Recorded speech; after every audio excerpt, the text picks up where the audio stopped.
Donc, Groupe 15, qui est une société de gestion strasbourgeoise, qui permet à qui nous avons donné mandat pour gérer les placements de nos clients. La deuxième partie sera plutôt une partie sur les solutions que nous proposons à nos clients, que ce soit pour de l'épargne personnelle ou pour de la trésorerie d'entreprise. Donc, en guise d'introduction, on se réunit aujourd'hui le 18 mars 2021, car concrètement, il faut savoir que le 18 mars 2020 était le point le plus bas des marchés sur l'année 2020, en raison des politiques sanitaires qui avaient été prises par les États, concrètement le premier confinement que nous avons tous connu. En parallèle, pour soutenir l'économie, les différents États européens ont pris des solutions, ont mis en place des solutions qui sont de deux ordres. La première, c'est bien évidemment, vous en entendez parler, la levée de dette, qui est assez considérable, que ce soit en Europe ou dans le monde, mais également de la création monétaire, qui est effectuée de manière assez inédite par les banques centrales des différents États. Il faut savoir que cette situation économique que nous vivons actuellement ne fait qu'accentuer une situation économique déjà latente qui date de 2008 et qui est donc liée à la crise que nous avons connue de la faillite de la banque Lehman Brothers aux États-Unis. Ainsi, ce qu'il faut savoir, un point qui est extrêmement important à l'heure actuelle, c'est que les placements qu'on dit sans risque, concrètement, de l'assurance vie, du fonds euro sur les assurances vie, des comptes épargne, des choses comme ça, ont un rendement proche de zéro qui tend à devenir négatif. Il faut savoir qu'actuellement, quand vous êtes en assurance vie, un certain nombre de compagnies d'assurance garantissent le capital sur ce qu'on appelle le fonds en euros des contrats d'assurance vie qu'elles commercialisent. Or, il faut savoir que les compagnies d'assurance vous garantissent un taux de rendement négatif. Donc, vous êtes quasiment au fonds euro sur un taux de rendement de moins 1% en règle générale. À ce titre-là, vous avez, pour vous donner une idée, l'Allemagne, qui, elle, sur près de quasiment 200 banques, impute les taux négatifs d'ores et déjà sur les comptes bancaires épargne de leurs clients, et ce, dès le premier euro. Donc, vous avez deux titres de magazines qui vous illustrent en fait que en Allemagne, c'est déjà le cas. L'Allemagne les banques allemandes ont déjà choisi d'impacter les taux négatifs sur l'épargne dite sans risque de leurs clients.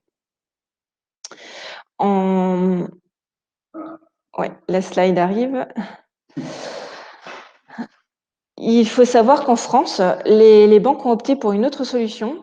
Il n'y a pas d'impact de taux négatif, mais par contre, les banques françaises facturent mensuellement des frais sur les comptes courants, les comptes épargne de leurs clients, justement pour compenser ces taux négatifs.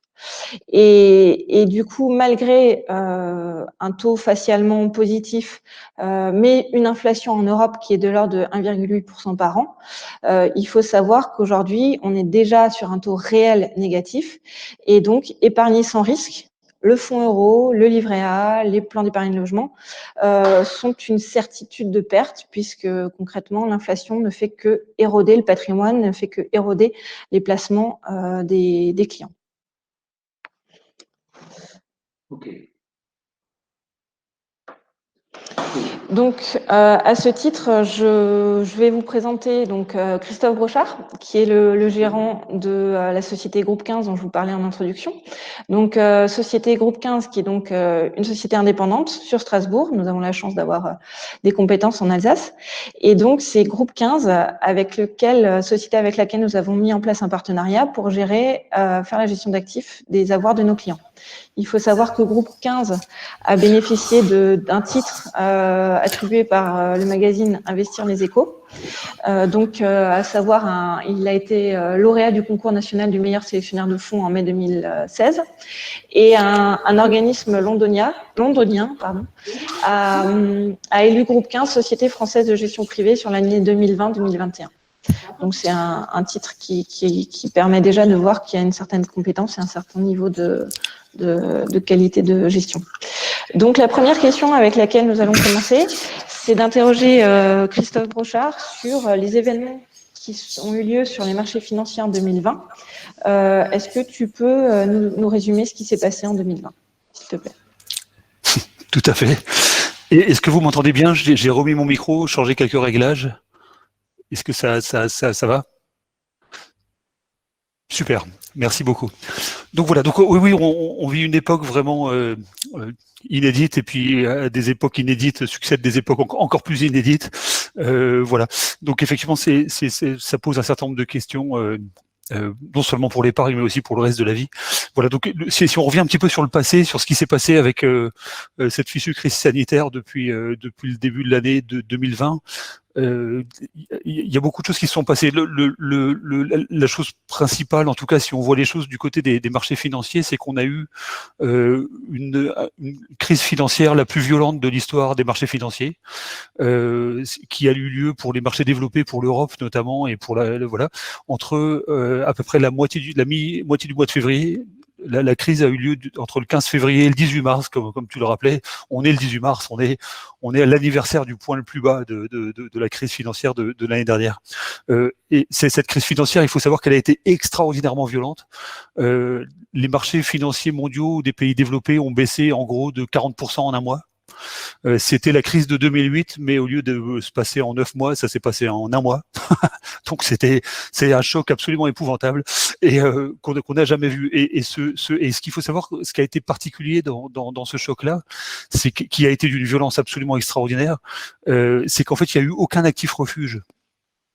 C'est assez rare. C'est une situation qui est même extrêmement rare. En général, vous savez, lorsque il y a une crise financière, vous avez des gens qui disent oula, la croissance va s'effondrer, ou on est pessimiste par exemple sur la croissance. Les gens vendent leurs actions, les investisseurs même institutionnels vendent leurs actions, et après prennent leur argent pour aller l'investir quelque part ailleurs. Ça peut être en dollars, en obligations d'État, en or. Enfin voilà, il y a toujours des actifs refuges qui bénéficient des retraits de capitaux sur les actifs risqués. En général, quand il y a une baisse de marché, il y a des actifs qui baissent, des actifs exposés au risque, et certains actifs, c'est pas toujours les mêmes selon les crises, mais qui bénéficient de ces actifs-là. Ce sont ce qu'on appelle des actifs refuges.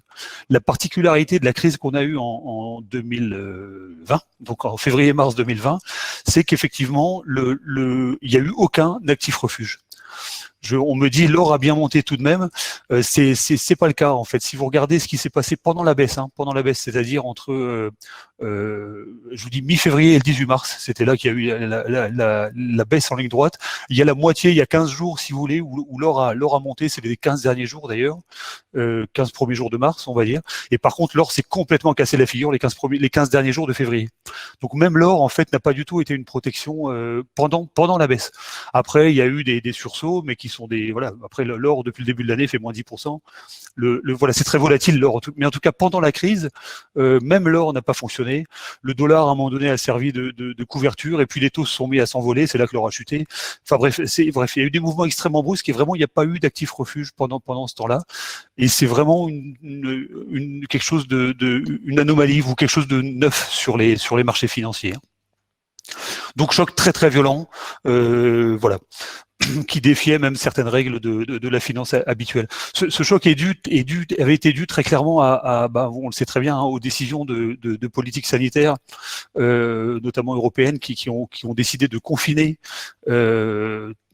totalement ou quasi totalement des pays entiers, et ces décisions-là sont des décisions d'un nouveau type. C'est de là d'ailleurs qu'est venue la violence du choc économique et financier, c'est-à-dire que c'est des décisions, si vous voulez, on a vu par exemple en France, Emmanuel Macron, c'était le 18 mars aussi, je crois d'ailleurs, ou 17 mars, ou le 18 mars c'était le premier jour du confinement, je crois, ou enfin en tout cas c'est vers ces jours-là, Emmanuel Macron qui prend la parole et qui dit demain on ferme le pays. C'est des décisions qu'on n'a jamais prises dans l'histoire. C'est complètement nouveau, c'est complètement inédit. Voilà, et c'est ce qui a fait effectivement paniquer les marchés, puisqu'en gros tout le travail humain des sociétés, des nations qui étaient concernées par ces confinements passait de 100 à 0, sans passer par les étages intermédiaires, sur une décision politique. Donc c'était vraiment c'était vraiment un élément très compliqué. Et ensuite de ça, effectivement, ce qui s'est passé, c'est que bon, on a eu toutes les décisions politiques sanitaires qu'on a vues, que nous on a observé, on va en parler un peu après, mais que c'était pas du tout les mêmes sur les décisions de politique sanitaire, en tout cas, ne sont pas du tout les mêmes selon les différentes régions du monde. Hein. On a l'impression d'ici, on en parlera tout à l'heure, que tout le monde confine, c'est pas vrai du tout.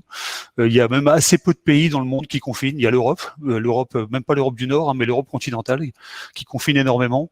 Il y a quelques grandes villes ailleurs dans le monde, mais globalement, c'est presque les seuls endroits où on confine et où il y a ces chocs économiques les plus importants en tout cas. Et donc, voilà. Donc, ce qui s'est passé, c'est qu'il y a eu cet énorme choc. Ensuite, les marchés ont rebondi assez brutalement. Assez brutalement, en tout cas, ont mis quelques mois à rattraper, sauf en Europe. C'est bizarre, parce qu'il n'y a que l'Europe qui confine.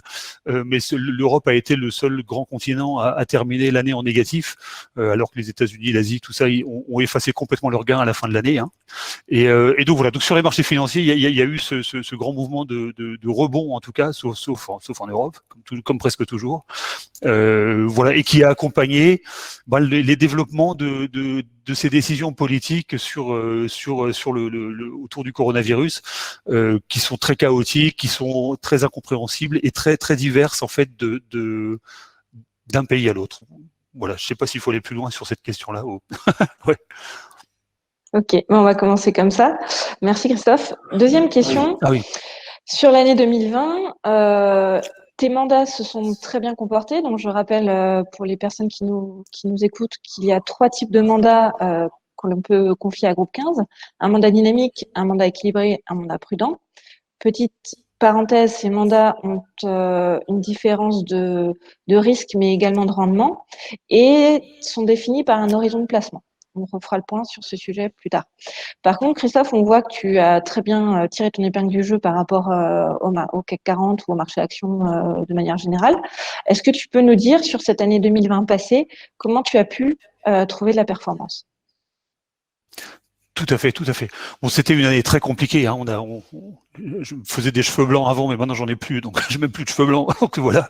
Mais c'était vraiment une année très compliquée où il fallait comprendre en fait.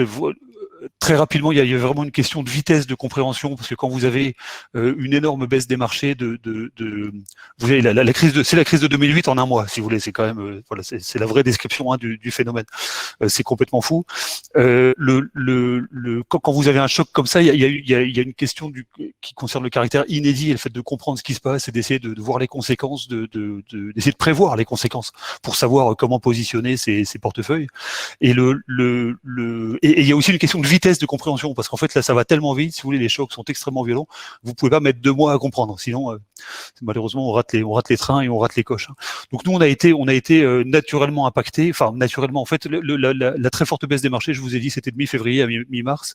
Nous sur les marchés on était très prudents, très sécurisés, même en profil dynamique, hein, on n'avait quasiment aucune exposition au risque en début d'année dernière jusqu'à début mars. Voilà, donc en fait la première partie de la baisse de février, qui était une très forte baisse déjà, hein, la baisse de la deuxième quinzaine de février, voilà, nous on l'a très bien vécu. En gros, fin février, les marchés étaient autour de -20, un peu plus, un peu moins selon les régions du monde, -20% depuis le début de l'année. Nous on était à -1, -2, voilà, parce qu'on avait très bien couvert les portefeuilles. Et on s'est dit effectivement en début mars que quand vous avez une baisse en ligne droite comme ça de 20% sur des, vous voyez, on s'est dit que là il fallait absolument réexposer les portefeuilles. Voilà, donc on a réexposé les portefeuilles début mars. C'était trop tôt de 15 jours, ça s'est pas joué à grand chose. Et donc on a été emporté par contre par la deuxième vague. Voilà, donc on a eu une hausse assez forte de la volatilité. Vous verrez les graphiques. Voilà, donc on a eu une assez forte baisse à ce moment-là jusqu'au 18 mars. Hein. Et voilà, et c'est là effectivement que nous on intervient. C'est qu'il faut savoir que dans nos mandats, on a la possibilité d'arbitrer. On prend des décisions selon nos convictions en 24 heures sur tous les portefeuilles de nos clients. C'est un service qu'apporte peu ou pas de banque, même pas de banque de gestion de fortune, hein, même en mandat de gestion d'arbitrage. Ce sont pas des gens qui entrent, sortent sur les marchés, qui prennent des décisions de conviction véritables rapidement. Nous, c'est vraiment ce qu'on fait, c'est notre ADN, c'est pour ça qu'on est indépendant. Hein, on peut le faire qu'en tant qu'indépendant. Voilà. Donc nous, effectivement, quand on a vu cette très forte baisse des marchés, on l'a analysé de 2 façons, si vous voulez. Enfin, il y a 2 éléments majeurs qui sortaient de cette grande baisse. La première chose, le premier élément, concernait la baisse en elle-même et la compréhension de ces décisions de confinement. C'est-à-dire que je vais plutôt parler du deuxième élément. Le premier élément, c'est le Covid. Ce foutu Covid, le virus chinois, qui nous vient de Wuhan, comme à peu près toutes les épidémies ces 20 dernières années d'ailleurs nous viennent de Chine. En tout cas, voilà, c'est le virus chinois. La première chose qu'on a analysée sur ce virus, c'est qu'en fait, on a regardé de façon très attentive les politiques sanitaires qui ont été pratiquées dans les différents pays. On regardait ça déjà au mois de février-mars l'année dernière. Il faut savoir qu'en fait, le virus a commencé à toucher la Chine. En tout cas, officiellement, c'était les premiers, même si Taïwan était concerné aussi. L'Asie, en gros, a été la première zone touchée. C'était en janvier, début février. Et puis après, on nous a dit que ça viendrait jamais en Europe. Puis après, c'est quand même venu en Europe. Donc voilà, à partir d'à peu près mi-février, là, on a commencé à voir le virus arriver, les marchés trembler, d'où les chutes de marché. Et et ensuite, effectivement, quelques mois, semaines et mois plus tard, ça a touché, c'est arrivé aux États-Unis et en Amérique latine. Donc le virus s'est déplacé d'Asie, en Europe, en Amérique latine. Ce qui veut dire que quand le virus est arrivé en Europe, on avait déjà l'expérience asiatique. D'accord ? Elle était même presque terminée, parce qu'en fait, quand le virus est arrivé en Europe, c'était presque déjà une affaire terminée en Asie. Presque, j'ai pas dit terminée, je dis presque terminée. Et donc, effectivement, nous, ce qu'on a fait, c'est qu'on a regardé les politiques sanitaires et les statistiques officielles des États, où il y aurait beaucoup à dire, mais en tout cas, on a pris celle-ci pour regarder ce qui a été fait. Et en fait, ce qui a été fait en Asie, et puis ce qui se préparait en Europe. Et en fait, ce qu'on a vu effectivement, c'est que chaque pays a ses propres décisions sanitaires, mais il y avait vraiment deux grands groupes de familles de politiques sanitaires face au coronavirus. Vous avez ce qu'on a fait chez nous, c'est-à-dire nous en Europe typiquement, et on est toujours presque les seuls au monde à faire ça, malgré des médias qui parlent beaucoup de ça. En fait, il y a assez peu de pays qui font ce qu'on fait. On en parlera. Mais en tout cas, l'Europe continentale, ce qu'on a fait en Europe, c'est quoi ? Donc la première grande famille de politique sanitaire consistait en fait à confiner la totalité ou la presque totalité du pays, c'est-à-dire à confiner même des gens sains, ce qui encore une fois est une décision très moyenâgeuse et inédite, en tout cas inédite dans le monde moderne. Donc confinement de la presque totalité de la population, y compris des gens sains. Donc ça veut dire que vous empêchez les gens de travailler, ça veut dire aussi que vous avez le plus grand choc économique pour ces pays-là. D'accord ? Le pays s'arrête. Donc forcément, c'est une catastrophe. Et donc, le plus grand choc économique qui vient du confinement généralisé, c'est pas l'apparition du Covid en tant que tel, c'est les décisions politiques sanitaires qui, elles, étaient le vrai risque. Vous voyez, c'est la première fois qu'on a une crise économique aussi majeure, mais qui ne vient pas du tout de l'économie, elle vient strictement de décisions politiques qui sont totalement étrangères à la vie économique d'un pays. D'accord ? Voilà. Donc on s'est dit, il faut surveiller les politiques du pays. C'est ce qu'on a fait à partir de mars 2020, c'est qu'on s'est dit on s'est dit qu'effectivement, il y avait des pays qui confinaient, où il y avait un blocage, il y avait un moment d'arrêt en tout cas et d'incertitude dans l'économie, dans beaucoup d'économies dans le monde.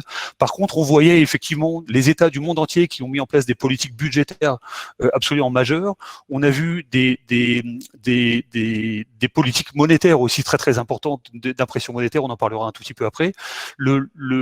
Et si vous voulez, ce qu'on s'est dit, c'est qu'effectivement le jour où les pays vont rouvrir, on va se retrouver, c'est un peu le cas aujourd'hui, on va se retrouver dans des situations économiques et monétaires absolument historiques, avec de l'argent partout, qui vient du budget de l'État, avec des créations monétaires très importantes, des taux d'intérêt à zéro, bref, des contextes financiers et macroéconomiques les plus favorables à la croissance économique.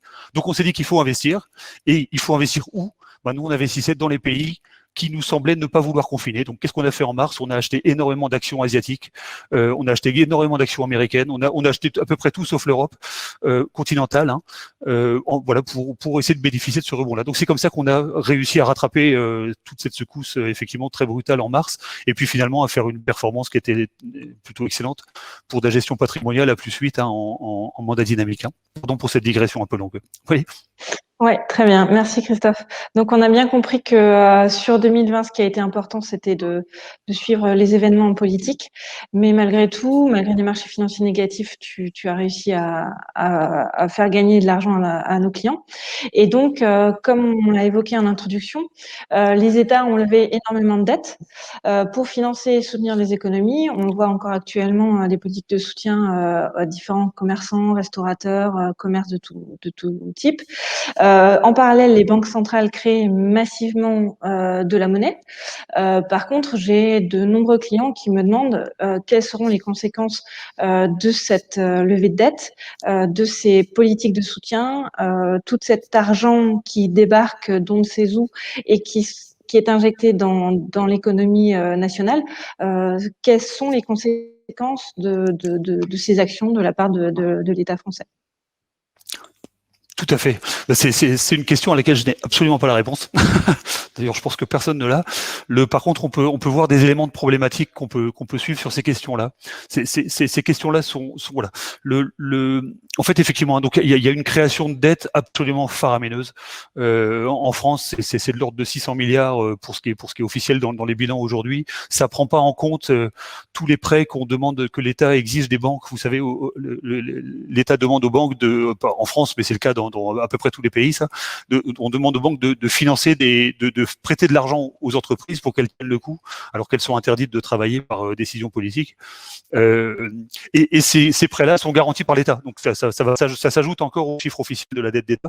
Et effectivement, c'est une progression absolument faramineuse de la dette d'État française parce que c'est notre pays, mais c'est le cas partout en Europe, c'est le cas même presque partout dans le monde, dans des proportions différentes quand même. Hein, voilà.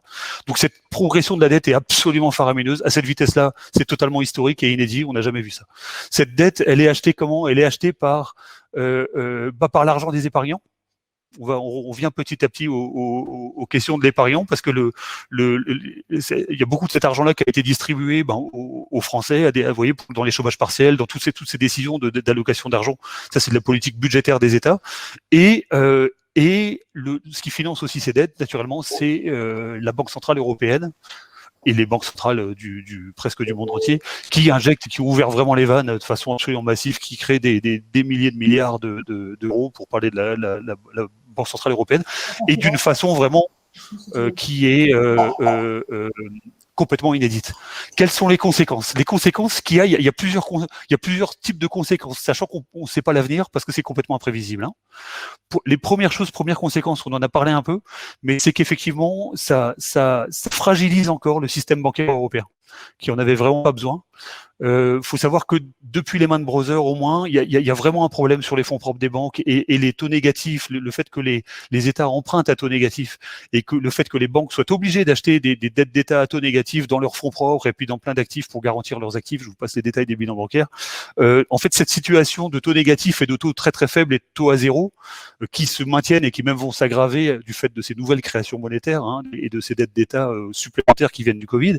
Donc ça ne fait qu'aggraver en fait des choses qui étaient déjà en cours avant. Vous voyez, en tout cas, il y a vraiment un sujet sur la solidité des banques, des institutions financières, notamment européennes, à cause de ces taux d'intérêt. Ça, c'est un premier point qu'il faut absolument surveiller. Deuxième grand sujet qui concerne aussi l'épargnant directement, parce que le premier concerne l'épargnant aussi. Le deuxième sujet, effectivement, c'est le retour de l'inflation ou pas. Et ça peut même être pour certains la crédibilité dans les monnaies. C'est-à-dire que vu les sommes absolument astronomiques qu'on crée depuis Lehman Brothers, et alors là avec le Covid, je vous assure que c'est encore plus violent que les banques centrales créent encore beaucoup plus d'argent que ce qui a été créé après la crise de Lehman Brothers. On peut se demander, est-ce que l'argent vaut encore quelque chose ou va valoir vraiment quelque chose longtemps? On se dit, s'il y a beaucoup plus d'argent et qu'il n'y a pas plus de richesse, ça veut dire que l'argent va se dévaluer et peut se dévaluer. En tout cas, est-ce que l'argent, les monnaies habituelles vont être, aujourd'hui, vont être encore des monnaies dans 5 ans, dans 10 ans? C'est une vraie question qui agite beaucoup de monde et aujourd'hui. Hein. Dans le même ordre d'idées, l'autre et au fond le sujet peut-être le plus à surveiller, c'est l'inflation. C'est qu'il y a ce qui nous permet, en fait, depuis Lehman Brothers, vous savez, depuis Lehman Brothers, la Banque centrale européenne n'a presque jamais cessé. Elle a arrêté quelques mois, tout s'est cassé la figure, donc elle a recommencé. Mais depuis Lehman Brothers, la Banque centrale européenne n'a jamais cessé d'injecter de l'argent. Donc on est en création monétaire permanente. C'est pour ça que la zone euro tient debout encore. Hein. C'est pas le cas du reste du monde. Ça, c'est vraiment spécifique à la zone euro. Et là, effectivement, avec le Covid, elle s'est remise à créer des tombereaux, évidemment, comme beaucoup d'autres banques centrales, là, par contre, dans le monde. Hein. Mais donc, ça fait que continuer ces choses-là. Et si vous voulez, normalement, les théories économiques classiques vous expliquent que si une banque centrale crée trop d'argent, alors qu'il n'y a pas plus de richesse dans le pays, en fait, à un moment donné, les prix augmentent, puisqu'il y a plus d'argent pour la même richesse. Et donc les prix augmentent, ça crée de l'inflation. Et si vous avez vraiment une inflation qui devient vraiment un peu trop forte, si un peu d'inflation c'est ça, s'il y en a trop, ça va pas du tout. Si vous avez un pays qui tombe dans une spirale inflationniste, c'est une catastrophe totale pour le pays. Hein. Et donc ça, il faut surtout éviter. Et c'est pour ça que pour éviter ça, effectivement, les banques centrales prennent des fois des décisions d'augmenter les taux d'intérêt pour freiner l'économie, pour dire, oula, attention, voilà, ça prend, voilà. Et ce qui se passe, et ce qui est honnêtement un mystère absolu que personne ne comprend, il y a des débats d'économistes dans le monde entier pour ça, mais spécifiquement en zone euro, mais c'est partout dans le monde, c'est qu'il y a toujours, il n'y a pas d'inflation. Malgré les tombereaux d'argent qui ont été créés depuis Lehman Brothers et plus ce qui s'ajoute avec le Covid, d'accord, bah il n'y a pas d'inflation. Il n'y a pas d'inflation véritable, il n'y a pas de forte inflation, ou très peu, et on ne sait pas pourquoi. Honnêtement, absolument personne ne sait pourquoi. Voilà. Et c'est tant mieux, je vais vous dire, parce que comme il n'y a pas d'inflation, on peut continuer à créer de la monnaie et on peut être là pour parler des banques et les banques peuvent continuer à exister parce qu'elles sont arrosées par la Banque Centrale Européenne. Donc tout va très bien pour ça. Mais en fait, le grand mystère et la grande question, c'est est-ce que et ces très très fortes additions de nouvelles monnaies créées par la Banque centrale suite au Covid, en Europe notamment, mais c'est le cas aussi ailleurs dans le monde, est-ce que ces très fortes injections monétaires vont créer de l'inflation ou pas? Si elles en créent, ça occasionnera des hausses de taux, et ces hausses de taux auront des conséquences probablement fatales, même si elles ne sont pas très importantes. Hein. S'il y a des hausses de taux d'intérêt longs, notamment en zone euro, où on a des banques déjà très très fragiles, ça va être vraiment très très compliqué pour la zone euro. C'est pas le cas dans le reste du monde, où les systèmes financiers sont beaucoup plus solides, où ils ont vraiment pris les bonnes décisions pour solidifier leur banque après Lehman Brothers. Hein. Mais en tout cas, chez nous, voilà. Donc chez nous, en fait, ce qu'on a, c'est vraiment ces trois grandes problématiques crédibilité de la monnaie, l'endettement des États, effectivement, qui va le financer. C'est qu'il y a un moment donné où, alors aujourd'hui, ce qu'il finance, c'est la création monétaire. On crée de l'argent pour le prêter à l'État. Vous voyez, en passant parfois par les banques ou en le faisant en direct. Mais peut-être qu'un jour, il y aura plus personne pour acheter des dettes d'État à taux négatif. Vous voyez. Donc voilà. Donc c'est les grandes questions qu'on a. J'ai pas de réponse, mais je vois ce qu'il faut surveiller. Donc, on comprend bien que c'est une situation qui est vraiment complètement inédite. Il n'y a pas de réponse toute faite, et l'idée, c'est vraiment d'essayer de sécuriser au maximum ces avoirs en les diversifiant et en les plaçant de manière, on va dire, intelligente. Du coup, c'est un lien tout trouvé avec la création monétaire, avec les crypto-monnaies. C'est un sujet qui revient souvent lors des discussions avec les clients, où forcément l'actualité nous rattrape, et notamment la valorisation du Bitcoin. On a vu certains coups de certains chefs d'entreprise américains, pour ne pas le citer, Elon Musk, qui a placé une grosse partie de sa trésorerie dans le Bitcoin. Par contre, personne ne sait si éventuellement il a récupéré sa trésorerie quelques jours après, histoire de matérialiser sa plus-value. Ça restera un mystère qui lui reste personnel. Mais par contre, on nous en parle, c'est un sujet. Que penses-tu de ce type d'actifs, le Bitcoin, toutes les monnaies, crypto-monnaies, et penses-tu qu'on peut investir sur un tel actif comme sur une assurance vie? Oui, tout à fait. C'est encore un truc tout nouveau, encore un de plus, et qui prend. Enfin, c'est pas tout nouveau le Bitcoin, ça fait longtemps, mais là, il prend effectivement une importance que aucune crypto-monnaie n'a atteinte jusqu'à présent. Hein. Donc, en fait, l'essor du Bitcoin aujourd'hui et d'autres crypto-monnaies, mais particulièrement le Bitcoin, parce que sa construction, je vous en parlerai un peu, permet ça, mais vraiment l'essor du Bitcoin actuel, hein, on en parle beaucoup en ce moment, vous voyez, mais vient vraiment justement de cette création monétaire débridée qui reprend avec le Covid partout dans le monde et qui s'est jamais arrêté en Europe, mais qui reprend dans le reste du monde, et de ce doute qui s'installe petit à petit sur la vraie valeur des monnaies, sur la crédibilité des banques centrales. Une banque centrale qui passe sa vie à créer de l'argent, en quoi est-ce qu'elle protège le patrimoine des personnes comme des entreprises? Vous voyez, est-ce que la monnaie vaudra quelque chose demain, vu la création monétaire qu'il y a? Voilà, les bitcoins sont vraiment vraiment une réponse un peu punk, vraiment, hein, à ça. C'est qu'en fait, donc si je développe un tout petit peu là-dessus, ce qu'il faut savoir initialement, en fait. Hein, le Bitcoin initialement, sans rentrer dans le fonctionnement, parce qu'on n'aura pas trop le temps, mais le Bitcoin, si vous voulez, initialement, ça sert aux gangsters. Faut vraiment le dire, c'est quand même important. Les premières choses, quand vous avez vu, il y a plusieurs années où on parlait pas autant du Bitcoin qu'aujourd'hui, hein, mais on trouvait des îles, des immobiliers, des immeubles, des entreprises dans certains pays du monde à vendre en Bitcoin. En général, voilà, c'est des transactions. Voilà, les gens utilisaient le Bitcoin pour échapper au contrôle contrôle qu'il y a sur les devises habituelles. Au départ, c'était ça. Hein, c'est vraiment, ça sert toujours d'ailleurs beaucoup à ça. Hein. Faut pas penser que il y a que des gens honnêtes qui achètent le Bitcoin, même si naturellement il y a plein de gens honnêtes qui achètent du Bitcoin. Mais en tout cas, ça sert à ça. Les premiers fonds, c'était ça. Hein. Ensuite, le Bitcoin, ce qui est très intéressant dans le Bitcoin, c'est juste un actif, hein, en fait. Hein, c'est juste quelque chose. Ça pourrait être n'importe quoi, hein, qui se prétend être une monnaie. Parce que on ne sait pas en fait réellement si c'en est une, mais en tout cas qui se prétend être une monnaie. Donc le Bitcoin c'est un actif numérique simplement, hein. Donc c'est rien, c'est quelque chose, ça pourrait être un grain de sel, ça pourrait être n'importe quoi. Et la personne qui a fait le japonais, qui a créé le Bitcoin, a créé un logiciel, très très bien fichu, vraiment très bien fichu, qui dit qu'il va y avoir un certain nombre de créations monnaie de Bitcoin jusqu'à une certaine date, et à partir de telle date, je crois que c'est en 2040, il y aura plus jamais un Bitcoin supplémentaire sur le marché à vendre. D'accord? Donc c'est comme si vous aviez, si on compare ça à une monnaie, c'est comme si vous aviez une monnaie dont la banque centrale, à un moment donné, disait c'est bon, il y a assez d'euros sur le marché, j'en créerai plus jamais d'autres. D'accord? Ce qui veut dire que là, vous êtes à l'inverse du vrai euro, par exemple, ou du vrai dollar, ou du vrai dollar de Singapour, ou toutes les monnaies du monde que vous voulez parler. Vous êtes à l'inverse des monnaies pilotées par les banques centrales aujourd'hui, dont beaucoup de banques centrales créent de la monnaie, et puis plus elles en créent, plus ça dévalue lentement mais sûrement la valeur des porteurs de monnaie. Le Bitcoin, c'est l'antidote à ça. Parce que le Bitcoin, le Nakamoto, donc le japonais qui a inventé ça, a dit qu'en 2040, je crois, ou à une certaine date, il n'y aurait plus aucune création de Bitcoin, et c'est géré par un logiciel complètement aveugle. Il y a personne qui pilote le Bitcoin, il n'y a pas de banque centrale, il n'y a pas d'intellectuel, il n'y a pas d'homme politique, il y a pas de pays derrière le Bitcoin, c'est un truc complètement mondial, et la seule chose qu'on sait, c'est qu'à partir d'une certaine date, il n'y en aura pas un de plus. Donc ça veut dire que, contrairement aux autres monnaies, il n'y aura pas une reproduction débridée de Bitcoin. Et donc, c'est pour ça qu'effectivement, le Bitcoin apparaît comme une espèce d'anti-monnaie ou de monnaie qui n'est pas pilotée par des banques centrales, par des États. Et c'est pour ça que je dis que c'est un actif punk, mais ça l'est véritablement. Hein, c'est vraiment l'esprit dans lequel c'est fait. C'est vraiment une sorte d'insurrection économique, si vous voulez, des personnes qui l'utilisent. Elon Musk est un magnifique chef d'entreprise et qui a placé effectivement 1,7 milliard de dollars là il y a peu dans le Bitcoin. Ça a fait monter le Bitcoin en quelques jours de 45%, vous voyez à quoi c'est dû. Voilà, donc c'est vraiment un esprit punk, et l'idée c'est de se protéger des États, des banques centrales, sachant que beaucoup de gens commencent à se dire qu'il faut commencer à plus forcément leur faire confiance. Et en termes d'investissement, qu'en penses-tu par rapport à une assurance vie ou à un autre type de support financier? Tout à fait.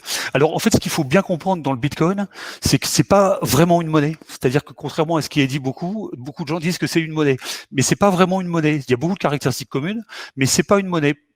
Notamment parce que ce qui caractérise une monnaie, c'est que vous êtes obligé d'accepter un paiement dans une vraie monnaie. L'euro, si quelqu'un vous achète quelque chose en euros, vous êtes obligé d'accepter l'euro. Si quelqu'un vous achète quelque chose en Bitcoin, vous pouvez l'accepter, mais vous n'êtes pas obligé de le faire. Donc c'est pas du tout une monnaie pour ça. C'est pas non plus une monnaie, ça peut pas être une monnaie, même aujourd'hui en tout cas, hein, je dis pas demain, l'avenir, je ne sais pas, mais ça ne peut pas non plus être une monnaie parce qu'il y a des variations de valeur qui sont stratosphériques. Le Bitcoin, si vous regardez les cours, ça gagne, ça perd 10% par jour, quand c'est pas plus encore, c'est complètement ingérable comme monnaie. Hein. Donc ce qu'il faut savoir sur ces monnaies-là, c'est deux choses. D'une part, c'est que le Bitcoin réussira s'il arrive à s'imposer véritablement comme monnaie. D'accord? Mais il va s'imposer comme monnaie sans l'aval des États, sans l'aval des banques centrales. Moi, je pense que à terme, c'est très risqué. C'est vraiment très risqué. Je pense qu'il y a beaucoup, il y a plus de chances que ça ne marche pas que ça marche. Là, pour vous dire, il y a quelques jours, l'Inde a annoncé un projet de loi absolument redoutable pour interdire les crypto-monnaies. Quoi. Si vous voulez, vous avez plusieurs États qui font ça, c'est fini des crypto-monnaies, toutes. Hein, vous voyez, ça va être vite terminé. Si les politiques se disent on arrête, on interdit ça, ça sera fini. Et ça fonctionnera plus. Donc c'est pour vous dire, il faudra que cette monnaie s'arrive à s'imposer comme une vraie monnaie. Ça va être très compliqué. Il faut savoir que la valeur du Bitcoin, qui aujourd'hui effectivement connaît des niveaux stratosphériques, et peut-être que ça va continuer à augmenter, mais la valeur du Bitcoin, en fait, le Bitcoin ne représente aucun actif. Vous savez, quand vous achetez l'action de Total, par exemple, l'action Total, elle fait des bonds, elle peut aller vers le haut, vers le bas très fortement, mais elle est adossée à un actif, qui est l'entreprise Total, et vous pouvez voir si c'est intéressant d'acheter l'action ou pas, parce qu'elle représente l'actif. Quand vous achetez un euro ou une monnaie, c'est pareil, une monnaie représente l'économie d'un pays. Si vous voulez, donc il y a une sorte de valeur de jeu, mais il y a quelque chose derrière. Derrière le Bitcoin, il n'y a absolument rien. Il n'y a absolument rien. Si le Bitcoin pourrait tout à fait valoir zéro si les gens n'y croyaient plus. La seule chose qui fait que le Bitcoin marche ou ne marche pas, c'est la foi et la confiance que lui donnent les gens qui achètent du Bitcoin. Et donc, effectivement, des coups de communication comme Elon Musk, par exemple, il y en aura probablement d'autres, font exploser le Bitcoin parce qu'on dit, ah, si des gens sérieux comme ça y vont, c'est que c'est sérieux. Mais il faut surtout pas oublier qu'il n'y a absolument rien derrière.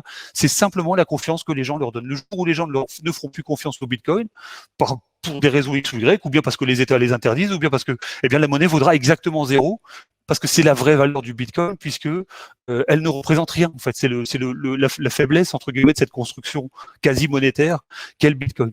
Donc effectivement, c'est la réponse pour vous tous. C'est un actif extrêmement volatile. Ça, moi personnellement, ça me dérange pas. Voilà. Mais c'est un actif très volatile qu'on peut pas travailler parce qu'il n'y a pas de fond. En fait, ça monte parce que ça veut bien monter, puis ça baissera parce que ça veut bien monter. Si le Bitcoin gagne 45% parce qu'Elon Musk place sa trésor, ça veut dire qu'il peut perdre la même chose, vous voyez, pour les mêmes motifs aussi facilement et aussi rapidement. Donc c'est un actif, c'est pas du tout un actif patrimonial. Nous, on a tendance à être très très méfiants pour ça.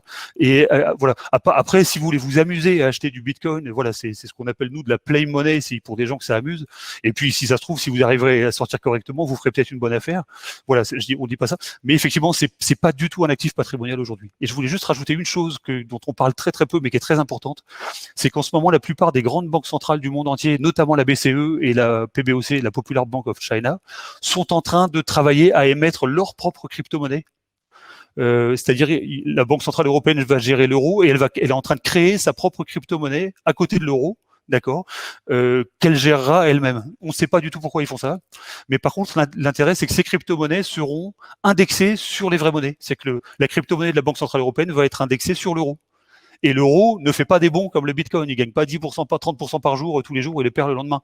L'euro, c'est une vraie monnaie qui fonctionne déjà, voilà. Et donc, si vous avez une crypto-monnaie qui est indexée sur l'euro, je pense qu'il y a de très fortes chances qu'à terme, sachant que l'avenir est très imprévisible, hein, mais en tout cas, techniquement, il y a beaucoup plus de chances que ces monnaies, ces crypto-monnaies de banque centrale, dont on ne sait absolument pas pourquoi elles sont créées, tiennent le rôle de monnaie véritable plutôt que des monnaies punk, mais c'est une aventure formidable. Hein. Bitcoin, c'est vraiment passionnant. Des monnaies qui font des bons et qui n'ont pas forcément d'actifs derrière. Donc, on a tendance, voilà, on se méfie là-dessus. Oui.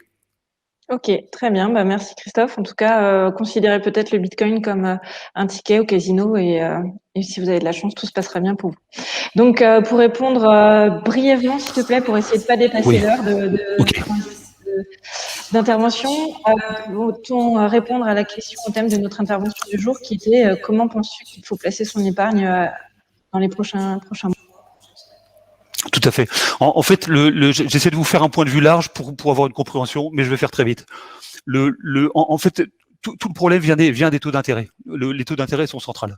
Vous allez voir pourquoi. Si vous regardez, en fait, si on prend un petit peu en point de vue large, un petit peu de recul sur cette situation, du recul temporel. Si vous regardez ce qui s'est passé en France, par exemple, c'est le cas dans beaucoup de pays, mais en France aussi, depuis la Deuxième Guerre mondiale, je vais un petit peu rapidement et au hachoir, mais depuis la Deuxième Guerre mondiale jusqu'à la crise de Lehman Brothers, on va dire à peu près, hein, donc jusqu'à 2010, à peu près 2008-2010, on a assisté en France, c'est le cas ailleurs aussi, à une hausse presque ininterrompue des actifs patrimoniaux. C'est-à-dire que vous avez les gens qui achetaient de l'immobilier, qui aimaient de l'immobilier, achetaient de l'immobilier, et l'immobilier n'a pas cessé de s'apprécier pendant tout ce temps-là. Il y a eu les 30 glorieuses, il y a eu une crise immobilière entre 91 et 94. Bon, c'était quelques années, et puis c'est reparti de plus belle, et les prix sont très très élevés. Ces hausses de prix, voilà. Vous avez eu également une hausse de tous les actifs patrimoniaux, c'est-à-dire même les fonds en euros d'assurance à l'époque, il y avait de l'inflation, donc ils rapportaient 16 ou 18% par an, quand l'inflation était à 2% en dessous, hein, donc il y avait toujours des rendements supérieurs à l'inflation, alors que nous aujourd'hui il y a des rendements inférieurs à l'inflation. C'est la première fois que ça arrive, et c'est la première fois que ça arrive longtemps, d'accord. Donc bref, on pouvait acheter du fonds en euros, et on gagnait très très bien sa vie, on faisait vraiment du patrimoine. On pouvait aussi acheter des actions, c'était quand même beaucoup plus simple qu'aujourd'hui, au moins jusqu'en 2001. Donc si vous voulez, vous avez une hausse ininterrompue de tous les actifs patrimoniaux, en gros depuis la Deuxième Guerre mondiale jusqu'à à peu près maintenant, d'accord. Et cette hausse ininterrompue d'actifs, c'est accompagné d'une baisse ininterrompue des taux d'intérêt. Et ceci explique cela, c'est-à-dire qu'en fait, quand vous avez les taux d'intérêt qui deviennent très très bas, voire négatifs comme aujourd'hui, ben, vous voyez, aujourd'hui, vous pouvez emprunter pas cher quand vous trouvez des crédits, parce que les banques ont quand même du mal à faire du prêt. Mais quand vous êtes solvable, pour les banques avec les critères d'aujourd'hui, vous pouvez emprunter à des taux qui sont vraiment historiquement bas. Hein, donc c'est du presque zéro, c'est même des taux inférieurs à l'inflation parfois, ce qui est complètement fou. Hein, c'est une situation complètement anormale.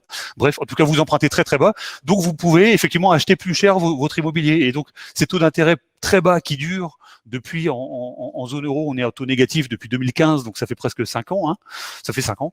si vous voulez, ces taux d'intérêt très très bas, en fait, ont créé des bulles sur toutes les classes d'actifs patrimoniales. Ça a poussé les prix de l'immobilier à exploser, en particulier dans les villes. Ça a poussé les rendements des fonds en euros à zéro, ce qui veut dire que les obligues qui sont derrière sont au plus haut historique, d'accord. Et puis, et voilà. Et les actions, bon, c'est beaucoup plus compliqué.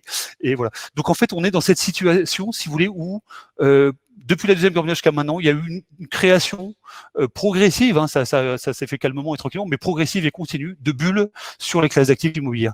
Nous, notre conviction vraiment, et c'est ce à quoi on assiste aujourd'hui, nous, notre conviction, c'est qu'effectivement, aujourd'hui, je parle sur le temps long, hein, je parle depuis Lehman Brothers, on va dire que c'est un beau signal. Aujourd'hui et pour les décennies à venir, il va falloir gérer son patrimoine dans un monde de dégonflement de bulles. C'est-à-dire que c'est plus du tout le même contexte qu'auparavant, c'est plus du tout les mêmes fonctionnements d'investissement qu'auparavant, puisque on est dans ce moment où les taux d'intérêt à zéro ont créé des bulles sur toutes les classes d'actifs patrimoniales. Donc ça veut dire quoi?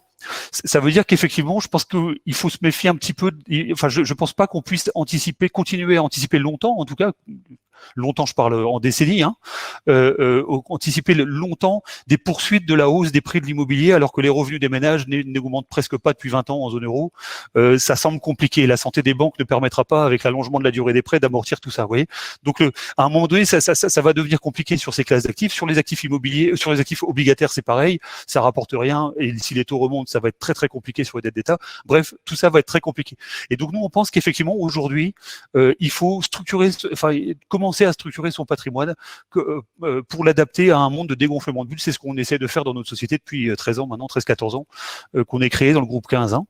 Et donc effectivement, ce qu'il faut savoir aujourd'hui, c'est qu'il n'y a plus d'actifs sans risque. Les actifs sans risque avant Lehman Brothers, c'était les emprunts d'État des pays développés. Les emprunts d'État des pays développés étaient complètement sans risque. Aujourd'hui, c'est extrêmement dangereux. Aujourd'hui, ils sont à taux négatif. Si les taux remontent même un tout petit peu, vous perdez 30% sur la valeur de portage. Il y a autant de volatilité aujourd'hui sur des actions très très spéculatives que sur des dettes d'État. En fait, voilà, il y a vraiment plus d'actifs sans risque, ce qui permet aujourd'hui de gérer son patrimoine. Nous, on pense effectivement que ça vaut le coup d'avoir une flexibilité totale de l'exposition et qu'il faut pouvoir être très très rapide parce qu'en fait, le monde va de plus en plus vite. Il est complètement imprévisible et on le voit. Hein, regardez ce qui se passe sur les 5-10 dernières années. On a des crises presque tous les ans. On les voit pas venir.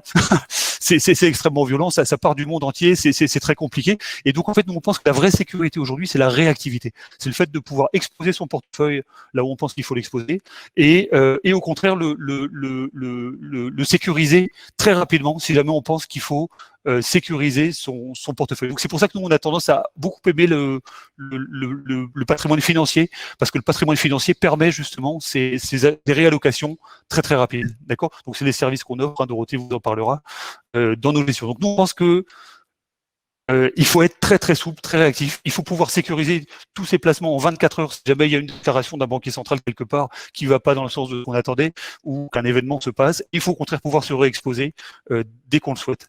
La nouvelle sécurité, c'est la flexibilité et la réactivité, à mon avis, sur le patrimoine. Hein. Ce qu'on fait, c'est la même chose.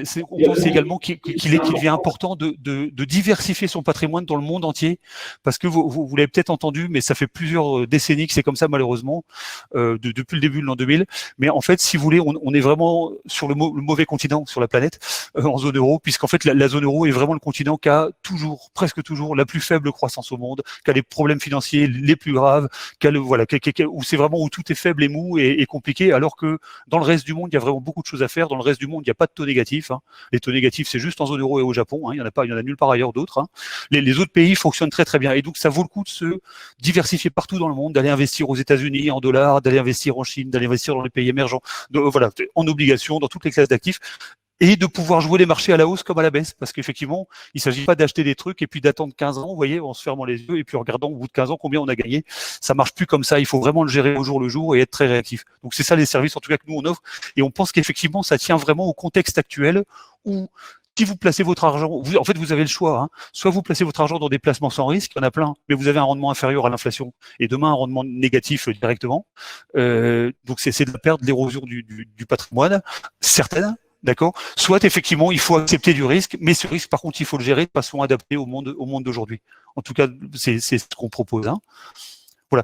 vous dire très rapidement, nous, ce qu'on fait après sur nos façons de fonctionner, c'est qu'on investit partout dans le monde, mais naturellement, on n'est pas expert de tout, on n'est pas des spécialistes de tout le marché. Vous voyez, quand on investit en Chine, je parle pas chinois, je parle pas le mandarin, voilà, on connaît certaines choses, mais je suis pas du tout capable d'investir là-bas. Et quand on investit aux États-Unis, pareil, etc. Et donc, en fait, on a une méthode qui consiste en fait à surveiller, on surveille 1500 fonds d'investissement, les performances de 1500 fonds d'investissement dans le monde, en toute indépendance, qui nous semblent les meilleurs au monde, hein.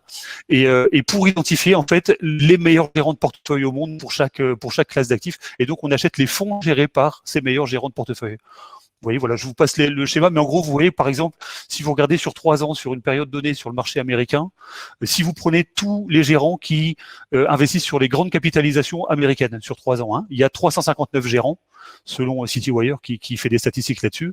Et vous voyez que le meilleur gérant, sur la même période, hein, sur le même marché, au même moment, le meilleur gérant, Gary Robinson, fait 218% de performance. Le gérant médian, le 179e, celui qui est au milieu du peloton, hein, fait 71%, et le plus mauvais fait moins 13%. Ce qui veut dire qu'effectivement, il y a vraiment une plus-value à la qualité de gestion. C'est une banalité, mais nous, on en a fait une méthode. Nous, notre passion, c'est d'aller chercher, sélectionner les meilleurs gérants de portefeuille mondiaux pour chaque segment d'investissement, hein.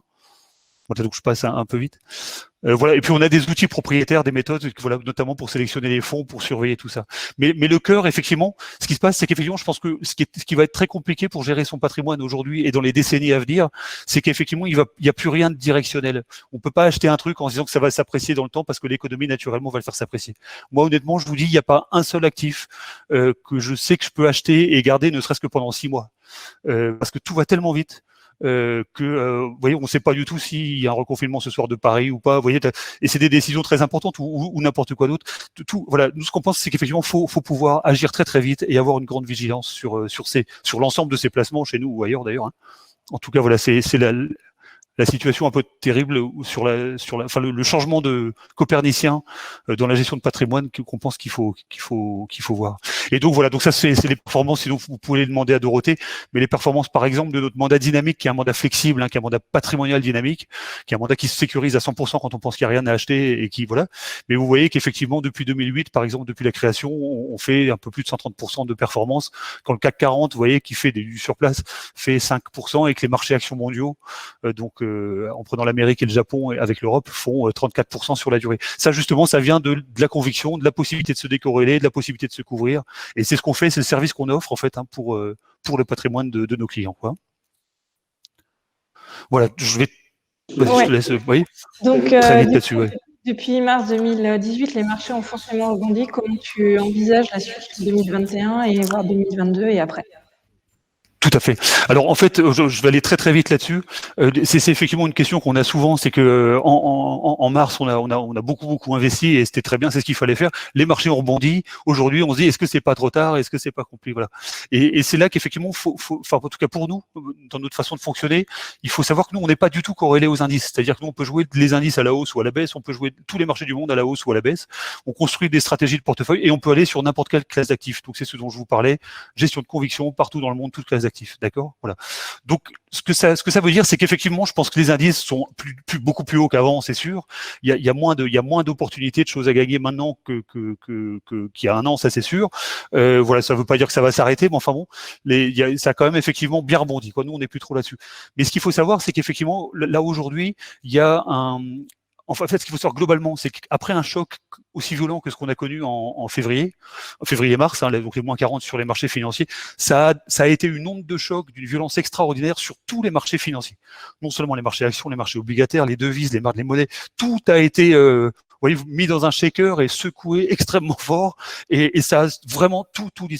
Et quand vous avez un choc de cette ampleur-là, qu'on n'a jamais eu d'ailleurs, hein, quand vous avez un choc de cette ampleur-là, en fait, le temps que tout se remette en place, eh bien, vous avez 3-4 ans honnêtement de très très grosses opportunités de marché à saisir. Alors c'est pas toujours les mêmes, hein, faut changer de cheval régulièrement parce que c'est pas les mêmes choses. Mais honnêtement, voilà, aujourd'hui on voit vraiment des tas d'opportunités sur le marché. On est très fortement investi. Et je pense que ça va durer 3-4 ans parce que le temps que tout se normalise, si vous voulez, il y a vraiment beaucoup de choses à faire. Donc ça, c'est la réponse sur les 3-4 ans. Et là, juste présentement, ce qui se passe, nous, depuis, les marchés ont très très fortement rebondi, effectivement, après mars l'année dernière. Et en fait, ce qui a rebondi, c'est notamment les techs, les valeurs technologiques, si vous voulez, américaines, européennes aussi un peu, et surtout chinoises et asiatiques, qui ont très très fortement rebondi et qui ont fait monter les indices. C'est d'ailleurs ce qu'on avait nous en portefeuille entre mars et novembre l'année dernière, et c'est ce qui nous a permis de regagner beaucoup de choses. Et en fait, nous déjà en novembre l'année dernière, donc avant que le marché ne se le dise, on a commencé à considérer que c'était un peu cher, que c'était déjà trop cher ces trucs-là, que les techs étaient chers, que tout ça, voilà. Et on a constaté que le marché était dans une situation complètement schizophrénique, puisqu'il y avait ces valeurs-là qui avaient très très fortement monté, qui commençaient à être un peu chères, et vous aviez en face de ça tout le reste de l'économie, en fait toute la vraie économie, vous savez, pas le truc, pas ce qui est digital, mais tout ce qui pue, vous savez, l'ancienne économie, vous savez, le pétrole, les banques, l'industrie, vous savez tout ce qui a souffert du confinement, tout ce qui a été fermé par le confinement, tout l'ancienne, ce qu'on appelait l'ancienne économie en 2001, à tort d'ailleurs, toutes ces valeurs-là sont d'ailleurs toujours complètement à la décote, elles sont massacrées de façon incroyable.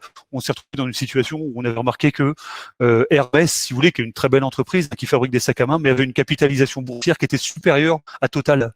Et si vous voulez, Total, c'est 300 fois Hermès en termes de taille, c'est un patrimoine minier partout dans le monde, c'est juste un truc de dingue.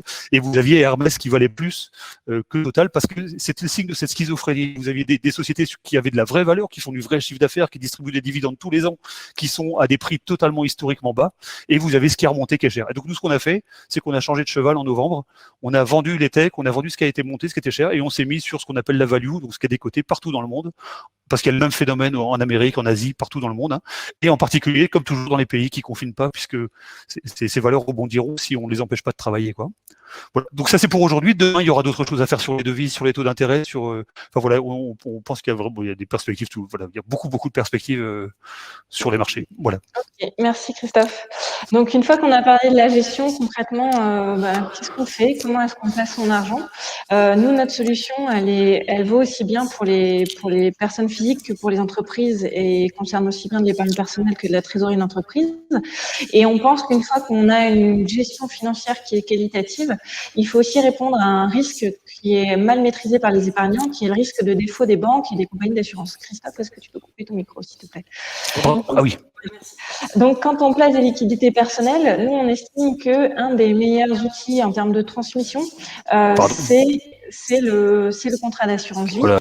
Et il permet également à Christophe de pouvoir gérer correctement les fonds en fonction d'une stratégie qui lui est propre. Et donc, il faut savoir que l'assurance vie en France est concernée par la loi Sapin 2. Pour vous la faire courte, c'est une loi franco-française qui dit qu'en cas de hausse brutale des taux, une crise systémique sur les marchés, il y a un organisme qui s'appelle le Haut Conseil de la stabilité financière qui peut bloquer tous les versements, tous les rachats, toutes les avances, que vous soyez investi en fonds en euros ou en unité de compte.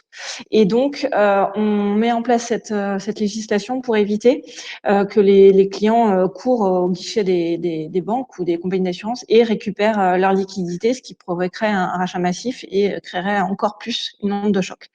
Donc ça, c'est une première réglementation qui concerne l'assurance vie. Il faut savoir qu'il y a un fonds de garantie sur l'assurance vie qui vous est sûrement mis en avant par les compagnies d'assurance, qui est un fonds de garantie qui couvre à hauteur de 70 000 euros par épargnant, par établissement. Sauf que ce fonds de garantie représente à peu près 1,8 milliard, alors que l'assurance vie en France, c'est plutôt 1 900 milliards. Donc, il faut clairement vous dire que ce fonds de garantie ne permettra pas de garantir tous les déposants qui ont des contrats d'assurance vie auprès de compagnies d'assurance. Donc ça, c'est une première réglementation franco-française qui touche principalement les contrats d'assurance vie et les compagnies d'assurance. Il existe une deuxième réglementation qui est une directive cette fois qui est européenne, qui s'appelle la directive BRRD, qui est relative au redressement des banques et à la résolution de leurs défaillances, et qui prévoit qu'en cas de faillite bancaire, la banque peut recapitaliser ses fonds propres par système de buy-in, donc c'est un système de renflouement interne, et ponctionner les comptes bancaires des déposants pour toutes les sommes qui dépassent 100 000 euros. Donc cette directive bancaire fait suite à la crise financière de 2008 et à la faillite de Lehman Brothers, où ce sont les États qui ont dû recapitaliser les banques européennes. Donc concrètement, en dessous de ces 100 000 euros, il se passe quoi? À nouveau, vous avez un fonds de garantie qui existe, qui vous garantit jusqu'à 100 000 euros, sauf que ce fonds de garantie représente 3 à 5 milliards d'euros. Il faut savoir que les dépôts de tête, les dépôts bancaires se représentent 2200 milliards en France. Donc Donc, à nouveau, c'est une goutte d'eau au milieu d'un océan qui, à notre sens, le fonds de garantie n'est pas une réelle sécurité. Donc nous, notre solution, c'est quoi? C'est de faire appel à un contrat qui est sous une réglementation différente, qui est la réglementation luxembourgeoise. L'avantage, vous verrez ce tableau qui vous permet de comparer le contrat de droit français et le contrat de droit luxembourgeois. Le premier avantage, c'est le super privilège. Il faut savoir que sur un contrat luxembourgeois, l'assuré bénéficie d'un droit de créancier en premier rang. Donc, en cas de faillite malheureuse de la compagnie d'assurance, c'est l'assuré qui bénéficie du premier rang, alors qu'en France, c'est un sixième rang de tête. Donc, bien après l'État, le fisc, les salariés et autres. Donc, c'est une première garantie sur le contrat luxembourgeois. La deuxième chose, c'est un système de triangle de sécurité. Il faut savoir que les actifs de la compagnie d'assurance sont bien séparés des actifs des assurés et qu'à la tête de ces deux plots, vous avez un commissaire aux assurances qui vérifie tous les trimestres la séparation des actifs. C'est donc ce qu'on appelle le triangle de sécurité. Vous avez une 2 qui est non applicable puisqu'on est sur un contrat de droit luxembourgeois sur lequel une loi française ne peut pas s'appliquer. Vous n'avez pas de système de garantie au Luxembourg, mais les règles intrinsèques des contrats luxembourgeois n'obligent pas à mettre un montant maximal de plafond. Donc, c'est vrai que vous êtes sur des garanties qui sont totales. Et donc, vous avez un classement, alors ça vaut ce que ça vaut, Standard & Poor's qui classe les contrats en AAA au niveau du contrat luxembourgeois. Donc, ça, c'est une première, c'est pour nous une solution. Ça permet d'éviter donc cette application de la loi Sapin 2, mais également la directive BRRD, puisqu'il faut savoir que la compagnie d'assurance que nous avons choisie, qui est la compagnie Intential, travaille avec une banque dépositaire qui est américaine, qui est donc hors du champ d'application de la supervision de la BCE. Donc, vous n'avez ni la loi Sapin 2, ni la directive BRRD qui s'applique à ces contrats. Et ce qu'on propose, c'est donc une souscription d'un contrat luxembourgeois auprès de la compagnie d'assurance Intential. Donc, vous avez le cadre prudentiel luxembourgeois, la banque dépositaire des unités de compte qui est aux États-Unis, qui s'appelle Bank of New York Mellon. Et en parallèle de ça, une fois qu'on a sécurisé ce qu'on appelle le risque dépositaire, le contenant, le client a la possibilité de choisir un profil de risque dynamique, équilibré, prudent. Et donc, il donne un mandat de gestion à groupe 15. Et c'est groupe 15 derrière qui, en fonction du choix de profil qui a été fait par l'assuré, gère les fonds d'après ses convictions et d'après sa philosophie. En termes d'investissement, cela concerne aussi bien les particuliers où des mandats sont accessibles à partir de 50 000 €, mais également des sociétés dans le cadre de la trésorerie d'entreprise. C'est vrai que les comptes à terme actuellement pour les sociétés rémunèrent de manière très très basse. On est sur du 0,10, 0,20 et exceptionnellement du 0,30. Comme ce que je vous disais, c'est un taux nominal net, mais c'est un taux nominal net, mais c'est un taux qui, au réel, est négatif. Donc, la solution qu'on vous propose, à condition d'accepter un minimum de risque, c'est de placer de la trésorerie d'entreprise à partir de 100 000 € sur un contrat de capitalisation avec une gestion conseillée par groupe 15. Voilà, donc écoutez, je vous remercie. Oui, si vous avez des questions, n'hésitez pas. Si vous avez encore quelques minutes, nous sommes là sans souci. Si vous souhaitez également revenir vers moi, si vous avez des questions, des problématiques personnelles, n'hésitez pas, qu'elles soient à titre personnel ou professionnel sur une entreprise. Et en tout cas, on pourra revoir pour un rendez-vous en direct et éventuellement avec Christophe si vous souhaitez un contact un petit peu plus humain. Il n'y a pas de problème pour nous dans les règles sanitaires que nous respecterons sans problème. Et donc voilà, donc on espère qu'on a pu répondre à certaines de vos questions, clarifier certains points et en tout cas vous permettre d'y comprendre un petit peu plus sur ce qui s'est passé, sur ce qui peut se passer. Et en tout cas, sachez que nous, on a des solutions. Je ne sais pas si les banques et si d'autres prestataires vous proposent ce genre de placement, mais nous, ça fait des années maintenant qu'on le fait et qu'on rencontre un certain succès et on aimerait aussi que vous puissiez éventuellement en profiter si vous le souhaitez. Voilà, donc est-ce que vous avez des questions éventuellement ? N'hésitez pas à intervenir au niveau du chat si vous le souhaitez. voilà, on reste un petit peu connecté si vous le voulez. A priori, pas trop de questions pour vous. Bah, écoutez, on vous remercie en tout cas pour votre participation. À très bientôt et au plaisir de vous rencontrer. Merci à vous. À bientôt.